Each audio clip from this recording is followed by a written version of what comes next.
ಆತ್ಮೀಯ ದೇವಶನರೇ, ನಸರೇತಿನ ಯೇಸು ಕ್ರಿಸ್ತನ ಪವಿತ್ರವಾದಂಥ ನಾಮದಲ್ಲಿ ಹೆದರದಿರು ನನ್ನ ಮನವಿ ಸೇವೆಗಳ ಮೂಲಕವಾಗಿ ನಿಮ್ಮನ್ನು ಹೃದಯಪೂರ್ವಕವಾಗಿ ನಾನು ವಂದಿಸುವಂಥವನಾಗಿದ್ದೇನೆ.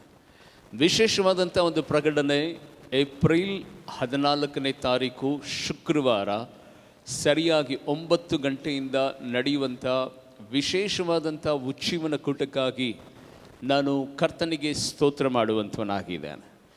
ಉಜ್ಜೀವನ ಕೂಟದ ಒಂದು ವಿಶೇಷವಾದಂಥ ಪೀಠಿಕೆ ಇದಾಗಿರುವಂಥದ್ದಾಗಿದೆ. ಆರಿಸಲ್ಪಟ್ಟವರು.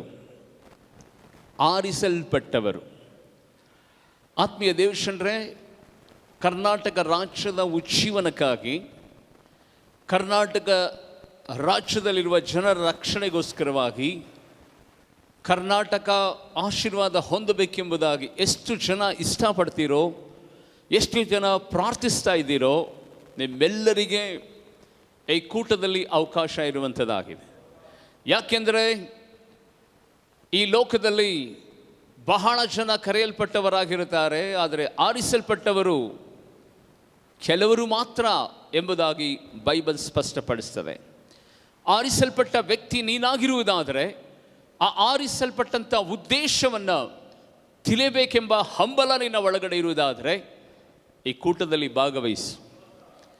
ಬನ್ನಿರಿ, ನಾವೆಲ್ಲರೂ ಸಹ ಈ ಕೂಟದಲ್ಲಿ ಕರ್ತನ ಆ ಕರುವಿಕೆ ಎಂಥ ಮಹತ್ವವುಳ್ಳದು ಎಂಬುದಾಗಿ ತಿಳಿದುಕೊಳ್ಳುವುದಕ್ಕಾಗಿ ಕುತೂಹಲದಿಂದ 14ನೇ ತಾರೀಕನ್ನು ಎದುರು ನೋಡುವಂಥವರಾಗೋಣ.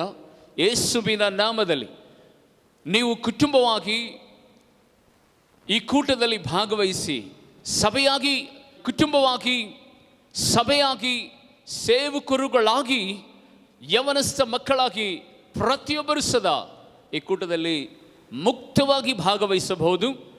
ಕರ್ತನು ನಿಮ್ಮ ಸಂಗಡ ನಿಮ್ಮನ್ನು ಸೃಷ್ಟಿ ಮಾಡಿದ ಉದ್ದೇಶವನ್ನು ಮಾತನಾಡುವಂಥ ಸುಸಮಯ ಏಪ್ರಿಲ್ 14ನೇ ತಾರೀಕು 9 ಗಂಟೆಯಿಂದ ನಡೆಯುವಂಥ ಈ ಕೂಟದಲ್ಲಿ ದೇವರು ನಿಮ್ಮೊಟ್ಟಿಗೆ ಮಾತನಾಡಲಿಕ್ಕೆ ಬರಲಿಕ್ಕಿದ್ದಾನೆ. ಎಷ್ಟು ಜನ ಬರಬೇಕೆಂಬುದಾಗಿ ಇದ್ದೀರೋ, ಬರಿಗೈನಲ್ಲಿ ಬರಬೇಡ್ರಿ, ಪ್ರಾರ್ಥನೆಯೊಂದಿಗೆ ಬನ್ನಿರಿ. ಕರ್ತನು ನಿಮ್ಮೊಟ್ಟಿಗೆ ಮಾತನಾಡುವಂಥವನಾಗಿದ್ದಾನೆ. ದೇವರು ನಿಮ್ಮನ್ನು ಆಶೀರ್ವಾದ ಮಾಡಲಿ. ಆತ್ಮೀಯ ದೇವಶನರೇ, ಒಂದು ದಿವ್ಯವಾದ ಸಂದೇಶವನ್ನು ದೇವರು ನಮ್ಮ ಮಧ್ಯದಲ್ಲಿ ಇವತ್ತು ಇಟ್ಟಿರುವಂಥವನಾಗಿದ್ದಾನೆ. ಕರ್ತನ ಪ್ರಸನ್ನತೆ ನಮ್ಮ ಮಧ್ಯದಲ್ಲಿ ಬಲವಾಗಿ ಚಲಿಸ್ತಾ ಇದೆ. ದೇವರ ವಾಕ್ಯವನ್ನು ಕೇಳುವುದಕ್ಕೆ ಸಿದ್ಧರಾಗಿರುವಂಥವರು ಎಲ್ಲರೂ ಸದಾ ಕೈಗಳನ್ನು ಮೇಲಕ್ಕೆ ಎತ್ತಿ ಒಂದು ಸಾರಿ ಗಟ್ಟಿಯಾಗಿ ಹೇಳೋಣ, ಹಲ್ಲೆಲೂಯಾ. ಇನ್ನೊಂದು ಸಾರಿ ಹೇಳೋಣ, ಹಲ್ಲೆಲೂಯಾ. ಇನ್ನೊಂದು ಸಾರಿ ಹೇಳೋಣ, ಹಲ್ಲೆಲೂಯಾ. ಯೇಸುವೇ ಸ್ತೋತ್ರ ಎಂಬುದಾಗಿ ಚಪ್ಪಾಳೆ ತಟ್ಟಿ ದೇವರ ನಾಮವನ್ನು ಘನಪಡಿಸುವಂಥವರಾಗ. Thank you Jesus. ಆತ್ಮೀಯ ದೇವಶನರೇ, ದೇವರ ವಾಕ್ಯದಲ್ಲಿ ಇವತ್ತು ಧ್ಯಾನದ ಒಂದು ವಿಶೇಷವಾದ ಅಂಶ ಯಾವುದು ಎಂಬುದಾಗಿ ನಾವು ನಡೆಸುವಂಥ ಸಂದರ್ಭದಲ್ಲಿ ಯೋವೇಲನ ಪ್ರವಾದನೆ ಗ್ರಂಥ 3ನೇ ಅಧ್ಯಾಯದ 18ನೇ ವಚನದ ಕೊನೆ ಸಾಲನ್ನು ಮಾತ್ರ ಇವತ್ತು ನಾವು ಧ್ಯಾನ ಮಾಡುವಂಥವರಾಗೋಣ. ಯೋವೇಲ ಪ್ರವಾದನೆ ಗ್ರಂಥ 3ನೇ ಅಧ್ಯಾಯದ 18ನೇ ವಚನದ ಕೊನೆ ಸಾಲು. ಯೆಹೋವನ ಆಲಯದೊಳಗಿಂದ ಬುಗ್ಗೆಯು ಉಕ್ಕಿ ಬಂದು ಜಾಲಿಯ ಹಳ್ಳವನ್ನು ತಂಪು ಮಾಡುವುದು. ದೇವರಿಗೆ ಸ್ತೋತ್ರವಾಗಲಿ. ಯೆಹೋವನ ಆಲಯದಿಂದ ಬುಗ್ಗೆಯು ಹೊರಟು ಜಾಲಿಯ ಹಳ್ಳವನ್ನು ತಂಪು ಮಾಡುವುದು. ನನ್ನನ್ನು ಗಮನಿಸಿ ಆತ್ಮೀಯ ದೇವಶನರೇ, ದೇವರಿಗೆ ಸ್ತೋತ್ರವಾಗಲಿ. ಟೊಮೊಟೊ ಗಿಡಗಳಿಗೆ ನೀರು ಬಿಟ್ಟಿದ್ದನ್ನು ನಾವು ನೋಡುತ್ತೇವೆ. ಸಪೋಟಾ ಗಿಡಗಳಿಗೆ ನೀರನ್ನು ಬಿಟ್ಟುವುದನ್ನು ನಾವು ನೋಡುತ್ತೇವೆ. ತೆಂಗಿನ ಗಿಡಕ್ಕಾಗಲಿ, ಹೂವಿನ ಗಿಡಕ್ಕಾಗಲಿ, ಕಾಯಿಪಲ್ಯ ಸಸ್ಯಗಳಿಗಾಗಲಿ ನೀರನ್ನು ಬಿಡುವುದನ್ನು ನಾವು ನೋಡುತ್ತೇವೆ. ಆದರೆ ಇಲ್ಲಿ ವಿಚಿತ್ರವಾದಂಥ ಒಂದು ಸಂಗತಿ, ದೇವರ ಆಲಯದಿಂದ ಬುಗ್ಗೆಯು ಹೊರಟು, ಅಂದರೆ ದೇವರ ಆಲಯದಿಂದ ನೀರು ಹೊರಟು, ಆ ನೀರು ಜಾಲಿಯ ಹಳ್ಳ ಅದನ್ನು ತೋಯಿಸ್ತದೆ ಎಂಬುದಾಗಿ ಇಲ್ಲಿ ದೇವರ ವಾಕ್ಯ ನಾವು ಓದುತ್ತಾ ಇದ್ದೇವೆ. ಜಾಲಿಯ ಹಳ್ಳ ಅಂದರೆ ಅಲ್ಲಿ ಹೂವಿನ ಗಿಡಗಳಿರ್ತಾವ? ಯಾವ ಗಿಡಗಳಿರ್ತದೆ? ಜಾಲಿ ಗಿಡನೇ ಇರುತ್ತದೆ. ಜಾಲಿ ಗಿಡನೇ ಇರ್ತದೆ. ಜಾಲಿ ಗಿಡದಲ್ಲಿ ಒಳ್ಳೆ ಹಣ್ಣು ಕಾಯಿಗಳು ಅಥವಾ ಒಳ್ಳೆ ಸೊಪ್ಪಿರುತ್ತಾ? ಏನಿರುತ್ತೆ? ಮುಳ್ಳಿರುತ್ತದೆ. ಮುಳ್ಳಿರುತ್ತದೆ. ಈಗ ನಮ್ಮನ್ನೇ ನಾವು ಯೋಚನೆ ಮಾಡಿಕೊಳ್ಳುವಂಥರಾಗೋಣ. ಒಂದು ವೇಳೆ ನಾನಾಗಲಿ ನೀನಾಗಲಿ ಯಾರಾದರೂ ಯಾವತ್ತಾದರೂ ನಾವು ಜಾಲಿ ಗಿಡಕ್ಕೋ ಅಥವಾ ಮುಳ್ಳು ಗಿಡಗಳಿಗೆ ಯಾವತ್ತಾದರೂ ನೀರು ಬಿಟ್ಟ ಅನುಭವ ಇದೆಯಾ? ಎಲ್ಲೆಲ್ಲೂ ನೋಡ್ತಾ ಇರ್ತವೆ. ಎಲ್ಲ ಸ್ಥಳಗಳಲ್ಲಿ ಆ ಜಾಲಿ ಗಿಡಗಳು ಅಂದರೆ ಆ ಮುಳ್ಳಿನ ಗಿಡಗಳು ಬೆಳೆದಿರ್ತದೆ. ಅದರ ಸುತ್ತಮುತ್ತಲೂ ನೋಡುವಂಥ ಸಂದರ್ಭದಲ್ಲಿ ಒಳ್ಳೆ ಹಣ್ಣು ಹಂಪಲಿನ ಹೂವಿನ ಗಿಡಗಳಿದ್ದರೆ ಅವುಗಳಿಗೆ ಮಾತ್ರ ಬಿಡುತ್ತಾರೆ. ಆ ಮುಳ್ಳಿನ ಗಿಡಗಳನ್ನು ಮಾತ್ರ ಕಿತ್ತು ಬಿಸಾಕ್ತಾರೆ. ಎಲ್ಲೇ ಇದ್ದರೂ, ಹೊಲದಲ್ಲಿದ್ದರೂ, ಹೊಲದ ದಡದಲ್ಲಿದ್ದರೂ, ಬದದಲ್ಲಿದ್ದರೂ ಸದಾ ಆ ಗಿಡವನ್ನು ಕಿತ್ತಿ ಬಿಸಾಕ್ತಾರೆ. ಆದರೆ ಇಲ್ಲಿ ಗಮನಿಸಬೇಕಾದ ಅಂಶ ಅದು ಬೇರೆ ಎಲ್ಲಿಂದಲೋ ಅಲ್ಲ, ದೇವ ಮಂದಿರದಿಂದಲೇ, ದೇವರ ಆಲಯದಿಂದಲೇ ಆ ನೀರು ಆ ಜಾಲಿ ಗಿಡಕ್ಕೆ ದೇವರು ಸಪ್ಲೈ ಮಾಡ್ತಾ ಇದ್ದಾನಂತೆ. ಆ ಜಾಲಿ ಗಿಡಕ್ಕೆ ದೇವರು ಸಪ್ಲೈ ಮಾಡ್ತಾ ಇದ್ದಾನ. ಹಾಗಾದರೆ ದೇವರು ಹುಚ್ಚಾನ? ಇಲ್ಲ ಇಲ್ಲ ಇಲ್ಲ, ಹುಚ್ಚ ಅಂತ ಹೇಳೋಕ್ಕಾಗುತ್ತದ? ಒಂದು ವೇಳೆ ನಾನು ನೀನು ಜಾಲಿ ಗಿಡಕ್ಕೋ ಅಥವಾ ಮುಳ್ಳಿನ ಗಿಡಕ್ಕೆ ನೀರು ಬಿಟ್ಟು ಬೆಳೆಸ್ತಾ ಇರುವುದಾದರೆ ಹುಚ್ಚ, ಅದು ಮುಳ್ಳು ಗಿಡ ಕಣೋ ನಿನ್ನನ್ನು ಚುಚ್ಚುತ್ತದೆ ಎಂಬುದಾಗಿ ನಮಗೆ ಹುಚ್ಚರು ಎಂಬುದಾಗಿ ಹೇಳ್ಬೋದಾದರೆ ದೇವರಿಗೆ ಹುಚ್ಚ ಅಂತ ಹೇಳೋಕ್ಕಾಗತ್ತಾ? ಇಲ್ಲ, ಆತನು ಅನಂತ ಕಾಲದ ಮಹಾಜ್ಞಾನಿಯಾಗಿರುವಂಥ ದೇವರು ಆತನಾಗಿದ್ದಾನೆ. ಆತ್ಮೀಯ ದೇವಜನರೇ, ಯಾಕೆ ದೇವರು ತನ್ನ ಆಲಯದಿಂದ ಆ ಜಾಲಿ ಗಿಡಗಳನ್ನು ಬೆಳೆಸಿದನೆಂಬುದಾಗಿ ಇವತ್ತು ನಾವು ಧ್ಯಾನ ಮಾಡಲಿಕ್ಕೆ ಹೋಗಲಿಕ್ಕಿದ್ದೇವೆ. ಆಲಯಗಳಲ್ಲಿ 2 ವಿಧ. ಆಲಯಗಳಲ್ಲಿ ಎಷ್ಟು ವಿಧ? 2 ವಿಧ. ಮೊದಲನೇ ಆಲಯ, ದೇವಕ್ಕೆ ಸ್ತೋತ್ರವಾಗಲಿ, ಮಾನವ ನಿರ್ಮಿತವಾದಂಥ ಕಟ್ಟಿಗೆಗಳಿಂದ, ಕಲ್ಲು ಇಟ್ಟಿಗೆಗಳಿಂದ ಕಟ್ಟಲ್ಪಟ್ಟಂಥ ಈ ಕಟ್ಟಡ ಇದೆಯಲ್ಲ, ಇದು ಒಂದು ದೇವರ ಆಲಯ.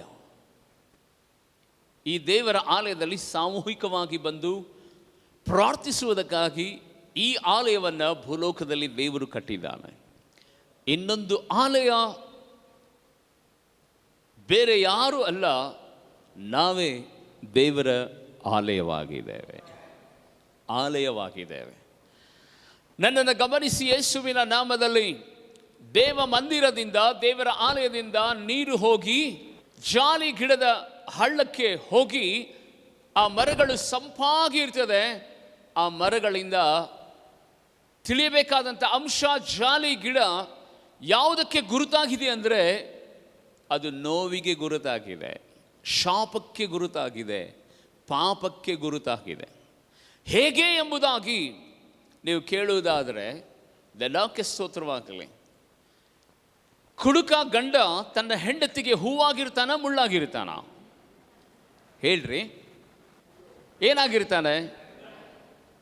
ಕುಡಿದು ಬಂದಂಥ ಗಂಡನು ಮನೆಯಲ್ಲಿ ಬರುವಂಥ ಸಂದರ್ಭದಲ್ಲಿ ಹೆಂಡತಿ ಹೀಗೆ ಹೇಳ್ತಾಳ, ಅಯ್ಯೋ ಅಯ್ಯೋ ಏನ್ರಿ ಸ್ವಲ್ಪನೇ ಕುಡಿದು ಬಂದಂಗಿದೆ, ಇನ್ನೊಂದು 2 ಕ್ವಾರ್ಟರ್ ಕೈನಲ್ಲಿ ಹಿಡ್ಕೊಂಡು ಬಂದು ಮನೆಯಲ್ಲಿ ಕುಡಿಬೋದಿತ್ತಲ್ವಾ, ದುಡ್ಡಿರಲಿಲ್ವಾ, ಬೇಕಂದರೆ ನಾನೇ ಕೊಡ್ತಾ ಇದ್ದೆ, ಇನ್ನೊಂದು ಸ್ವಲ್ಪ ತಗೊಂಬರ್ಬೋದಿತ್ತಲ್ಲ ಅಂತೇಳಿ ಯಾವುದಾದ್ರೂ ಹೆಂಡತಿ ತನ್ನ ಗಂಡನಿಗೆ ಪ್ರೋತ್ಸಾಹ ಮಾಡ್ತಾಳ?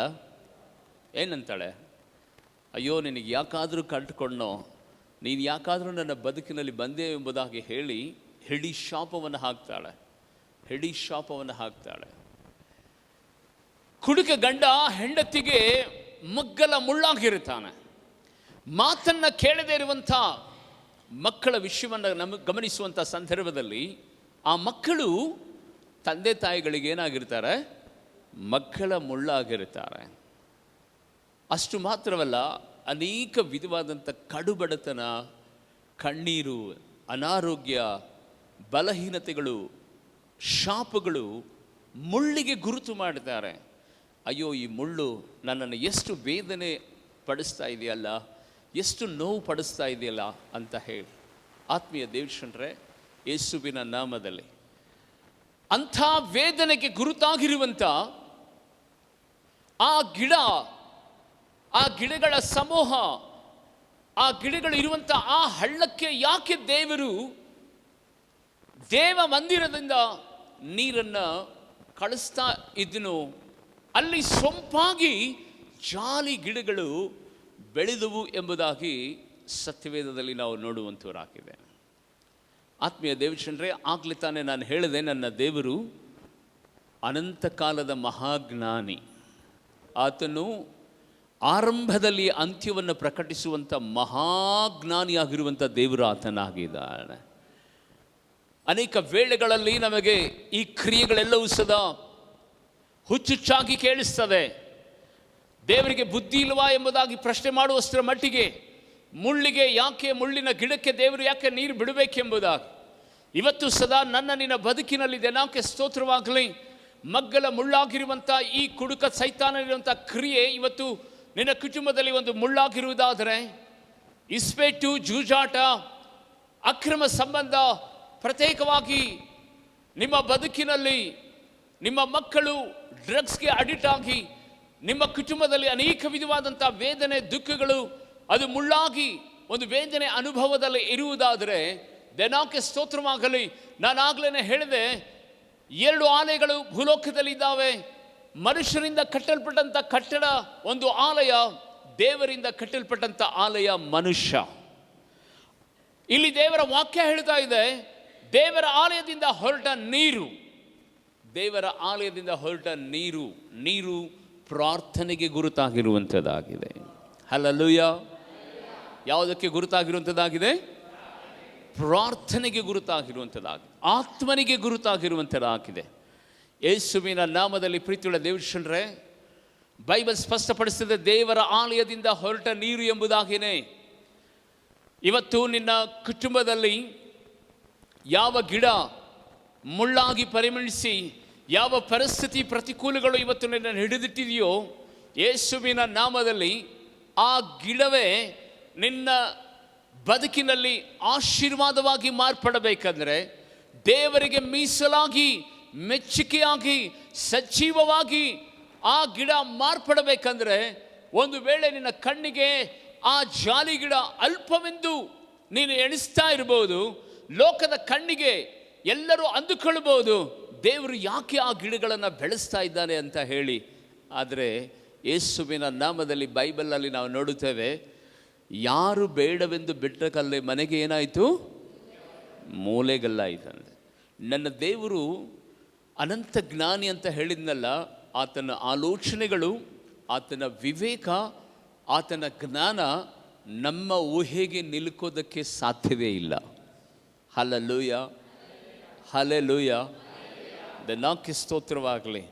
ಜಾಲಿ ಗಿಡದ ಬಳಿನಲ್ಲಿ ಯಾರು ಕುತ್ಕೊಳ್ಳೋದಿಲ್ಲ, ಅಲ್ಲಿ ನೆರಳು ಇರೋದಿಲ್ಲ, ಬಿಸಿಲ ಕಾಲದಲ್ಲಿ ಅದರ ಪಕ್ಕದಲ್ಲಿ ಯಾರು ಓಡಾಡೋದಿಲ್ಲ. ಯಾರ ಗಮನಕ್ಕೆ ಬಾರದೇ ಇರುವಂಥ, ಎಲ್ಲರಿಂದಲೂ ತುಚ್ಛೀಕರಿಸಲ್ಪಟ್ಟಂಥ ಆ ಗಿಡದ ವಿಷಯದಲ್ಲಿ ಬೈಬಲಲ್ಲಿ ನಾವು ನೋಡುತ್ತೇವೆ, ಆ ಗಿಡವನ್ನು ತೆಗೆದುಕೊಂಡೇ ದೇವರು ಮಹತ್ತಾದ ಕಾರ್ಯವನ್ನು ತನ್ನ ಸೇವೆಗೋಸ್ಕರವಾಗಿ ಆತನು ಆ ಗಿಡವನ್ನು ಆರಿಸಿಕೊಂಡನಂತೆ. Hallelujah, hallelujah. ವಿಮೋಚನ ಕಾಂಡವನ್ನು ನೋಡುವಂಥ ಸಂದರ್ಭದಲ್ಲಿ ದೇವರಿಗೆ ಸ್ತೋತ್ರವಾಗಲಿ, ಬೈಬಲ್ ಹೇಳ್ತದೆ, ದೇವ ದರ್ಶನ ಗುಡಾರವನ್ನು ಕಟ್ಟುವಂಥ ಸಂದರ್ಭದಲ್ಲಿ ದೇವರು ಶ್ರೀಗಂಧದ ಮರವನ್ನು, ಅಕೇಶಿಯ ಮರವನ್ನು, ಬೀಟೆ ಮತ್ತು ಹೊನ್ನೆ ತ್ಯಾಗ ಎನ್ನುವಂಥ ಅಮೂಲ್ಯವಾದ ಮರದ ಕಟ್ಟಿಗೆಯನ್ನು, ಅದರ ಮೂಲಕವಾಗಿ ಮಂಜುಷದ ಪೆಟ್ಟಿಗೆಯನ್ನು, ಧೂಪದ ವೇದಿಕೆಯನ್ನು, ದೇವರಿಗೆ ಸ್ತೋತ್ರವಾಗಲಿ, ಯಜ್ಞ ವೇದಿಕೆಯನ್ನು ಆತನು ಕಟ್ಟಿಸಿಕೊಳ್ಳಲಿಲ್ಲ. ಮೋಸೆಗೆ ದೇವರು ಹೇಳ್ತಾನೆ, ಪ್ರತಿಯೊಂದನ್ನು ಸದಾ ಆ ಮಂಜುಷದ ಪೆಟ್ಟಿಗೆಯನ್ನು ಕಟ್ಟುವಂಥ ಸಂದರ್ಭದಲ್ಲಿ ನೀನು ಯಾವ ಗಿಡವನ್ನು ಉಪಯೋಗ ಮಾಡಬೇಕು? ಜಾಲಿ ಗಿಡವನ್ನು ಉಪಯೋಗ ಮಾಡಬೇಕು ಅಂತ. ಚಪ್ಪಾಳೆ ತಟ್ಟಿ ದೇವರಿಗೆ ನಾವು ಸ್ತೋತ್ರ ಮಾಡುವಂಥವರಾಗ. ಚಪ್ಪಾಳೆ ತಟ್ಟಿ ಜೋರಾಗಿ ಚಪ್ಪಾಳೆ ತಟ್ಟಿ ದೇವರಿಗೆ ಸ್ತೋತ್ರ ಮಾಡೋಣ. ಹಲ್ಲೆಲೂಯ. ದೇವ ಮಂದಿರದಿಂದ ಹೊರಟ ನೀರು ಒಳ್ಳೆ ಪುಷ್ಪವನಕ್ಕೋ, ಲಾಲ್ಬಾಗಿಗೋ, ಶ್ರೀಗಂಧದ ವನಕ್ಕೋ, ಎಣ್ಣೆ ಮರದ ಸಸಿಗಳಿರುವಂಥ ಗುಡ್ಡಕ್ಕೆ ಹೋಗದೆ ಆ ಜಾಲಿ ಗಿಡಗಳು, ಮುಳ್ಳಿನ ಗಿಡಗಳು ಇರುವಂಥ ಆ ಹಳ್ಳಕ್ಕೆ ಹೋಗಿ ಅವುಗಳನ್ನು ಸೊಂಪಾಗಿ ಬೆಳೆಸಿದ ಒಂದು ಉದ್ದೇಶವೇ ದೇವರಿಗೆ ಸ್ತೋತ್ರವಾಗಲಿ. ಆ ಮರದಿಂದಲೇ ಪ್ರತ್ಯೇಕವಾದ ಪ್ರತ್ಯಕ್ಷ ಗುಡಾರವನ್ನು, ಮಂಜೂಷದ ಪೆಟ್ಟಿಗೆಯನ್ನು, ಧೂಪ ವೇದಿಕೆಯನ್ನು, ಕರ್ತನಿಗೋಸ್ಕರವಾಗಿ ಯಜ್ಞ ಸಮರ್ಪಿಸುವುದಕ್ಕೆ ಬೇಕಾದಂಥ ವಸ್ತುಗಳನ್ನು ಜಾಲಿ ಗಿಡದಿಂದಲೇ ದೇವರು ನಿರ್ಮಾಣ ಮಾಡಬೇಕೆಂಬುದಾಗಿ ವಿಮೋಚನ ಕಾಂಡದಲ್ಲಿ ಮೋಸೆಗೆ ಸ್ಪಷ್ಟಪಡಿಸ್ತಾನೆ.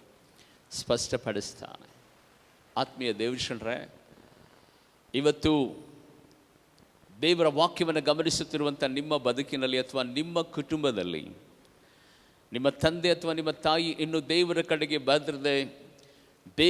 ಬರದೆ ಇನ್ನೂ ಅವಿಧೇಯತ್ವದಲ್ಲಿ ಇರುವುದಾದರೆ, ಅಥವಾ ನಿನ್ನ ಗಂಡನು ದೊಡ್ಡ ಕುಡುಕನಾಗಿ ಮಾರ್ಪಟ್ಟಿರುವುದಾದರೆ, ನಿನ್ನ ಮಕ್ಕಳು ದೇವರ ಸನ್ನಿಧಾನಕ್ಕೆ ಬರದೆ ಆತ್ಮಿಕತೆ ವಿಷಯದಲ್ಲಿ ನಿನಗೆ ಮುಳ್ಳಾಗಿರುವುದಾದರೆ, ಅಥವಾ ವೈಯಕ್ತಿಕವಾಗಿ ನಿನ್ನ ಬದುಕಿನಲ್ಲಿ ನಿನ್ನನ್ನು ಆಳುವಂಥ ಅಥವಾ ನಿನ್ನನ್ನು ಇವತ್ತು ಅನೇಕ ವಿಧವಾದಂಥ ಬಂಧನಕ್ಕೆ ಒಳಪಡಿಸಿರುವಂಥ ನಿನ್ನ ಮನಸ್ಸು, ನಿನ್ನ ಶರೀರ, ನಿನ್ನ ಆತ್ಮ, ನಿನ್ನ ಆಲೋಚನೆಗಳು ಇವತ್ತು ದೇವರಿಂದ ದೂರ ಮಾಡಿರುವುದಾದರೆ, ಯೇಸುವಿನ ನಾಮದಲ್ಲಿ ದೇವರಾತ್ಮನು ಸ್ಪಷ್ಟಪಡಿಸ್ತಿರುವಂಥ ಸಂಗತಿಯನ್ನು ಗೊತ್ತಾ? ನೀನು ದೇವರ ಆಲಯವಾಗಿದ್ದಿ. ನೀನೊಬ್ಬಳೇ ದೇವರನ್ನು ನಂಬಿರುವುದಾದರೆ, ಒಬ್ಬನೇ ದೇವರನ್ನು ನಂಬಿರುವುದಾದರೆ ನೀನೇನಾಗಿದ್ದಿ? ದೇವರ ಆಲಯವಾಗಿದೆ. ಆ ಪ್ರಾರ್ಥನೆ ಎನ್ನುವಂಥ ಆತ್ಮನ ನದಿ ನಿನ್ನಿಂದ ನಿನ್ನ ಮನೆ ಒಳಗಡೆ ಪ್ರವೇಶ ಮಾಡಬೇಕು. ಹಲ್ಲೆಲೂಯ.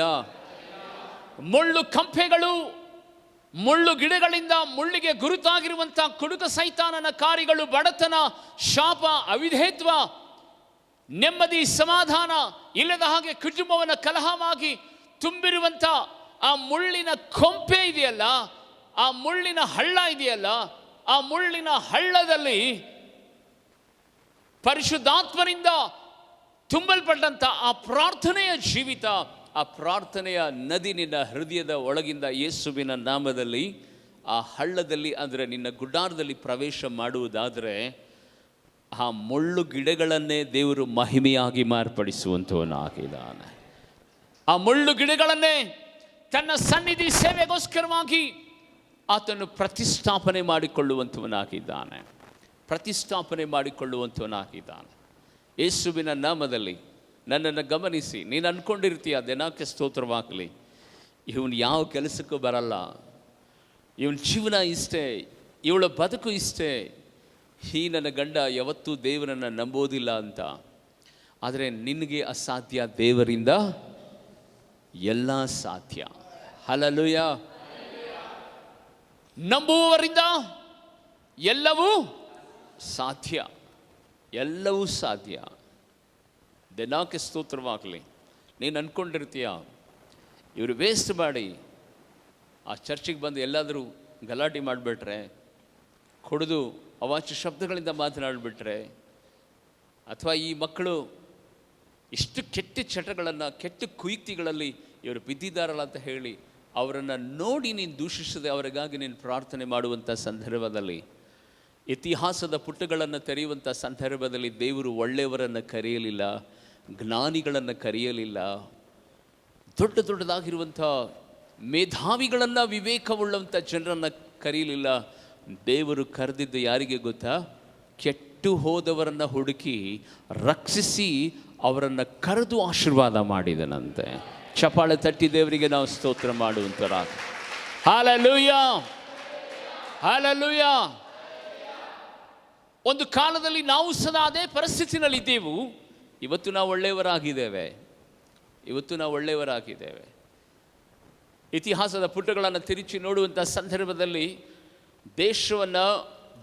ದೇಶಗಳನ್ನು, ಭೂಲೋಕವನ್ನು ಅಲ್ಲೋಲ ಕಲ್ಲೋಲ ಮಾಡಿದಂಥ ವ್ಯಕ್ತಿಗಳು ಯೇಸು ಕ್ರಿಸ್ತನ ನಾಮದ ನಿಮಿತ್ತವಾಗಿ ಪ್ರಖ್ಯಾತಿ ಹೊಂದಿ ಯೇಸುವಿನ ಶುಭವಾರ್ತೆಗೋಸ್ಕರವಾಗಿ ತಮ್ಮ ಪ್ರಾಣ ತ್ಯಾಗ ಮಾಡಿದಂಥ ವ್ಯಕ್ತಿಗಳ ಹಿನ್ನೆಲೆಯನ್ನು ಗಮನಿಸುವಂಥ ಸಂದರ್ಭದಲ್ಲಿ ಅವ್ರು ಯಾರು ಇರಲಿಲ್ಲ.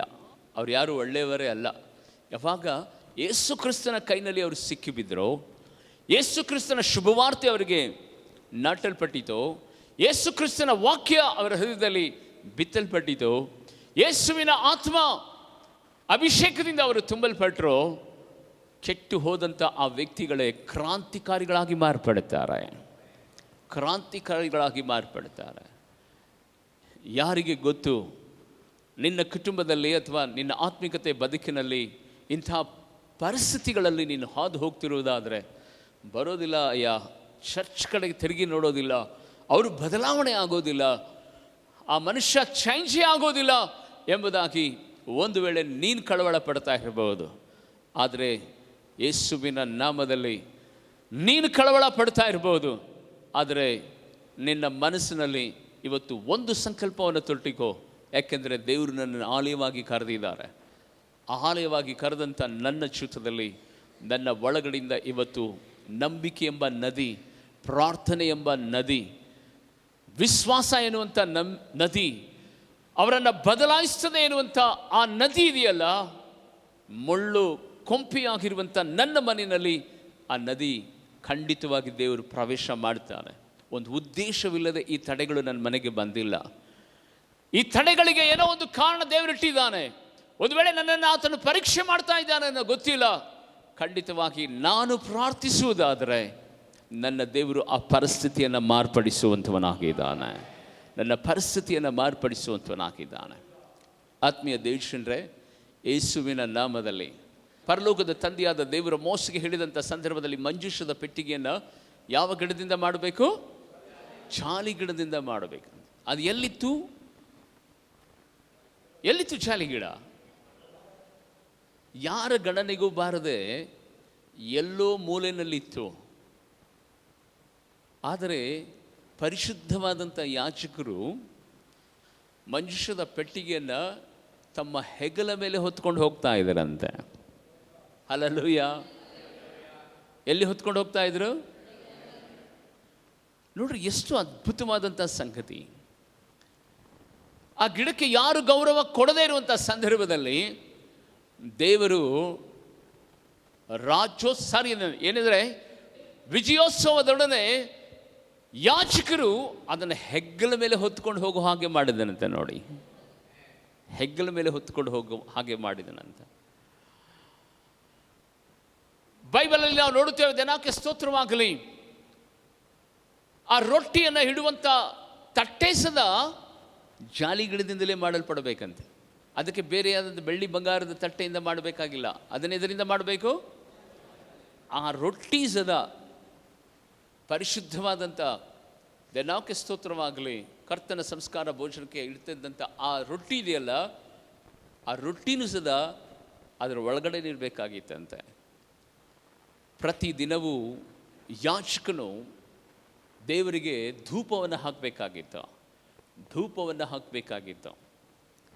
ಆ ಧೂಪ ವೇದಿಯನ್ನು ಸದಾ ದಿನಕ್ಕೆ ಸ್ತೋತ್ರವಾಗಲಿ ಜಾಲಿ ಗಿಡದಿಂದಲೇ ಮಾಡಬೇಕಂತ ಹೇಳಿ ದೇವರು ಹೇಳ್ತಾನೆ. ಅದರ ಮೇಲೇ ಪ್ರತಿದಿನ ದೇವರಿಗೆ ಯಜ್ಞಗಳನ್ನು, ದೇವರಿಗೆ ಧೂಪವನ್ನು ಹಾಕಬೇಕೆಂಬುದಾಗಿ.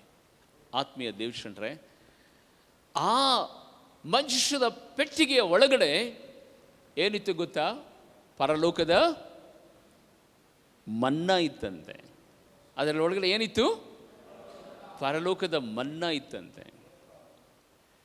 ದಶಾಜ್ಞೆಗಳು ಇತ್ತಂತೆ. ಆರೋರಿನ ಚಿಗುರಿದ ಕೋಲು ಅದರ ಪಕ್ಕದಲ್ಲಿ ಇತ್ತಂತೆ. ದೇವನಾಕೆ ಸ್ತೋತ್ರವಾಗಲಿ. ನಾನು ಗಮನಿಸಿ, ಯಾರು ಬೇಡವೆಂದು ತಿರಸ್ಕಾರ ಮಾಡಿದಂಥ ಆ ಜಾಲಿ ಗಿಡಕ್ಕೆ ಇಷ್ಟೊಂದು ಗೌರವ ಯಾರಿಗೆ ಗೊತ್ತು? ನಿನ್ನ ಗಂಡನನ್ನು ಇವತ್ತು ನೀನು ತಿರಸ್ಕರಿಸ್ತಾ ಇರ್ಬೋದು, ಇವನು ದೇವರನ್ನು ನಂಬೋದಿಲ್ಲ ಅಂತ. ನಿನ್ನ ಮಕ್ಕಳನ್ನು ಮುಳ್ಳಾಗಿದ್ದಾರೆ ಎಂಬುದಾಗಿ ಒಂದು ವೇಳೆ ನೀನು ತಿರಸ್ಕಾರ ಮಾಡ್ತಿರ್ಬೋದು, ಅವರು ನಂಬೋದಿಲ್ಲ ಅಂತ. ಒಂದು ವೇಳೆ ನಿನ್ನ ಯಾವ ಪರಿಸ್ಥಿತಿಗಳು, ಯಾವ ವಿಧವಾದ ತಂದೆ ತಾಯಿಗಳು ಅಥವಾ ನಿನ್ನ ಹೆಂಡತಿ, ನಿನ್ನ ಗಂಡ ಒಂದು ವೇಳೆ ಯಾವ ವಿಧವಾದಂಥ ಸ್ಥಿತಿಗತಿಗಳಲ್ಲಿ ನಿನಗೆ ಮಗ್ಗಲ ಮುಳ್ಳಾಗಿರುತ್ತಾರೋ ಗೊತ್ತಿಲ್ಲ. ಆದರೆ ದೇವರು ಇವತ್ತು ಹೇಳುತ್ತಿರುವಂಥ ಸಂಗತಿ, ಒಂದು ವೇಳೆ ನಿನ್ನ ಪ್ರಾರ್ಥನೆ ದೇವರು ಕೇಳಿ ಆ ಮಕ್ಕಳು ದೇವರ ಕಡೆಗೆ ಬಂದರೆ, ಆ ಮಕ್ಕಳೇ ದೇವರ ಶುಭವಾರ್ತೆಯನ್ನು ಹೊತ್ತುಕೊಂಡು ಹೋಗುವಂಥ ಮಂಜೂಷದ ಪೆಟ್ಟಿಗೆಯಾಗಿ ಮಾರ್ಪಡಬಹುದು.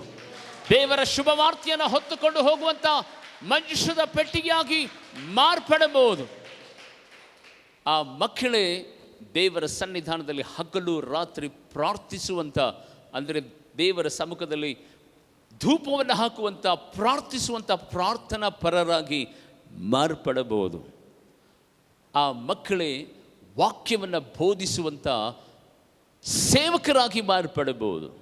ಕರ್ತನ ಸನ್ನಿಧಾನದಲ್ಲಿ ಯಾವಾಗಲೂ ಕರ್ತನ ರಾಜನೀತಿಗಾಗಿ ತೌಕಪಡುವಂಥ ವ್ಯಕ್ತಿಗಳಾಗಿ ಮಾರ್ಪಡಬಹುದು. ದೇವ ಸಭೆಯೇ, ಯೇಸುವಿನ ನಾಮದಲ್ಲಿ ಪರಿಶುದ್ಧಾತ್ಮನು ಬಲವಾಗಿ ನಮ್ಮ ಮಧ್ಯದಲ್ಲಿ ಚಲಿಸಿರುವಂಥ ಈ ವೇಳೆಯಲ್ಲಿ ಯಾರನ್ನೂ ಸಹ ನೀನು ನಿನ್ನ ಮನೆಯಲ್ಲಿ ಅಲ್ಪವೆಂದು ಎಣಿಸಲೇಬೇಡ. ಯಾಕೆಂದರೆ ನಿನ್ನನ್ನು ಕುರಿತು ನೀನು ಆಲೋಚನೆ ಮಾಡಿಕೋ. ನಿನ್ನ ಸ್ವಭಾವಗಳು, ನಿನ್ನ ಗುಣಗಳು, ನಿನ್ನ ಆಲೋಚನೆಗಳು, ನಿನ್ನ ಕಾರ್ಯಕ್ರಮಗಳು, ನಿನ್ನ ಮನಸ್ಸಿನ ಸ್ಥಿತಿ ಯೇಸು ಸ್ವಾಮಿಯನ್ನು ನಂಬೋದಕ್ಕಿಂತ ಮುಂಚೆ ಹೇಗಿತ್ತು? ನೀನು ಸದಾ ಅನೇಕರಿಗೆ ಜಾಲಿ ಗಿಡದ ರೀತಿಯಲ್ಲೇ ಇದ್ದೆ. ನೀನು ಸದಾ ಅನೇಕರಿಗೆ ಮುಳ್ಳಾಗಿದ್ದೆ. ಇವತ್ತು ನಿನ್ನನ್ನು ದೇವರು ಆರಿಸಿ ತೆಗೆದುಕೊಂಡು ಉಪಯೋಗ ಮಾಡ್ತಿಲ್ವಾ? ಮಾಡ್ತಾ ಇದ್ದಾನಲ್ಲವಾ? ನಿನಗೆ ಮಾತ್ರ ದೇವರು ಪ್ರೀತಿಸ್ತಾನ? ಇಲ್ಲ. ಆತ್ಮೀಯ ದೇವಜನರೇ, ನನ್ನ ದೇವರ ಮತ್ತೊಂದು ಹೆಸರೇನು ಗೊತ್ತಾ? ಆತನು ಪಕ್ಷಪಾತಿ ಅಲ್ಲ. ಹಲ್ಲೆಲೂಯ. ಆತನು ಪಕ್ಷಪಾತಿ ಅಲ್ಲ. ನಿನ್ನ ಪರವಾಗಿ ಅರ್ಧ, ಅವ್ರ ಪರವಾಗಿ ಅರ್ಧ, ತುಂಬ ಬ್ಯೂಟಿಫುಲ್ ಆಗಿದ್ದೇನೆ ಅಂತ ಹೇಳಿ ನನ್ನ ಸಪೋರ್ಟಿಗೆ ತುಂಬ ಕಪ್ಪಗಿದ್ದೀರಿ ಅಂತ ಹೇಳಿ ನಿನ್ನನ್ನು ದೂರ ತಳ್ಳುವಂಥ ಮನಸ್ಥಿತಿ ಉಳ್ಳಂಥ ದೇವರು ನನ್ನ ದೇವರಲ್ಲ. ಯಾಕೆಂದರೆ ನೀತಿವಂತರಿಗೂ ಅನೀತಿವಂತರಿಗೂ ಇವತ್ತು ಸದಾ ಪರಲೋಕದಿಂದ ಆತನು ಕರಗಳನ್ನು ಚಾಚಿ ಯಾವಾಗ ನನ್ನ ಕಡೆಗೆ ತಿರುಗಿಕೊಳ್ಳುತ್ತಾರೆ ಎಂಬುದಾಗಿ, ಎಲೆ ಕಷ್ಟಪಡುವವರೇ, ಹೊರೆ ಹೊತ್ತವರೇ, ನೀವೆಲ್ಲರೂ ನನ್ನ ಬಳಿಗೆ ಬನ್ನಿರಿ ಎಂಬುದಾಗಿ ಇವತ್ತು ಕರಗಳನ್ನು ಚಾಚಿ ಆತನು ಕೂಗುತ್ತಾ ಇದ್ದಾನೆ. ಅಮ್ಮ, ಸಹೋದರ, ಸಹೋದರಿ, ಆತ್ಮೀಯ ದೇವ ಮಗುವೆ, ಒಂದು ವೇಳೆ ನಿನ್ನ ಮಕ್ಕಳ ಮೇಲೆ, ನಿನ್ನ ಗಂಡನ ಮೇಲೆ, ಅಥವಾ ನಿನ್ನ ಸಂಬಂಧಿಕರ ಮೇಲೆ, ನಿನ್ನ ಸ್ವಂತದವರ ಮೇಲೆ ನೀನು ಕೋಪ ಇದ್ದು ಅವ್ರಿಗೋಸ್ಕರವಾಗಿ ಪ್ರಾರ್ಥನೆ ಮಾಡುವುದನ್ನು ನೀನು ನಿಲ್ಲಿಸಿರುವುದಾದರೆ ಇವತ್ತಿನಿಂದ ನೀನು ಆ ಪ್ರಾರ್ಥನೆಯನ್ನು ಪ್ರಾರಂಭಿಸಬೇಕು. ಎಲ್ಲಿ ತನಕ ಆ ಪ್ರಾರ್ಥನೆ ಮಾಡಬೇಕಂತ ಹೇಳಿದರೆ, ಅವರು ದೇವ ಮಂದಿರಕ್ಕೆ ಬಂದು ದೇವರ ಸನ್ನಿಧಿಯ ಸೇವೆಗೆ ಯಾವುದಾದ್ರೂ ಉಪಯೋಗವಾಗುವ ವಸ್ತುಗಳಾಗಿ ಮಾರ್ಪಡಬೇಕು ಅನ್ನುವಷ್ಟರ ಮಟ್ಟಿಗೆ ನಿನ್ನ ಪ್ರಾರ್ಥನೆ ನಿಂತು ಹೋಗಬಾರ್ದು ಯೇಸುವಿನ ನಾಮದಲ್ಲಿ. ಹಲ್ಲೆಲೂಯ. ಎಷ್ಟು ಜನ ಈ ಸಂಗತಿಗಳಿಗಾಗಿ ಪ್ರಾರ್ಥನೆ ಮಾಡ್ತೀರಿ? ಎಷ್ಟು ಜನ ಪ್ರಾರ್ಥನೆ ಮಾಡ್ತಾರೆ? ಇವತ್ತು ಆತ್ಮೀಯ ದೇವಜನರೇ, ಎಷ್ಟೋ ಕುಟುಂಬಗಳಲ್ಲಿ ನೋಡುತ್ತೇವೆ, ಒಬ್ಬೊಬ್ಬರಾಗಿ ಬಂದು ಕೂತ್ಕೊಳ್ತೀರಾ, ಒಬ್ಬೊಬ್ಬರಾಗಿ ದೇವರ ಸನ್ನಿಧಾನದಲ್ಲಿ ಕಣ್ಣೀರಿಡ್ತೀರಾ. ಯಾರು ಬರ್ತಿಲ್ವಲ್ಲ ಎಂಬುದಾಗಿ, ಅಯ್ಯೋ ಅವರು ನಮ್ಮ ಜೀವಿತಕ್ಕೊಂದು ಮುಳ್ಳಾಗಿದ್ದಾರೆ ಎಂಬುದಾಗಿ ನೀವು ತಿಳ್ಕೊಳ್ತೀರಾ.